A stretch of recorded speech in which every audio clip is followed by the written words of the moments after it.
Principal analysis. Based on this case, the court has referred to the case of Harta 4 Sdn Bhd against Koperasi Rakyat Berhad in order to resolve one of the two grounds that has been applied by the defendant to set aside the default order for sale, by which the second ground was that the charge executed by defendant was void and cannot be enforced.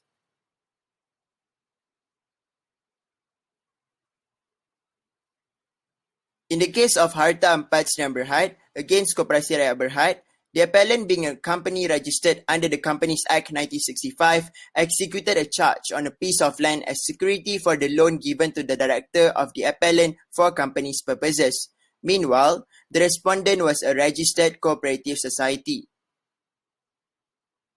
In this case, the appellant filed an application to declare that the charge executed by the defendant was not valid as it was inconsistent with Section 133 Sub 1 of the Companies Act 1965. Under Section 133 Sub 1 of the Companies Act 1965, it prohibits the appellant, which is a company, to provide security for a loan to the director of the appellant, declaring the charge to be void and null. In another case of Koperasi Rakyat Berhad against Harta 4, this was actually an appeal case from the case of Harta 4 Sdn Bhd against Koperasi Rakyat Berhad.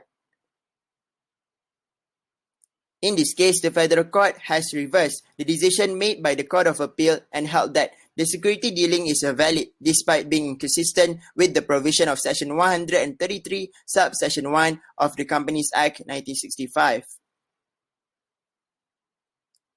The reason for such decision was because the Federal Court had followed the decisions in the case of Cooperative Central Bank Limited in receivership against Fayan Development Sdn Bhd, which does not cause a charge to be void if it is not consistent with Section 133 Subsection 1 of the Companies Act 1965.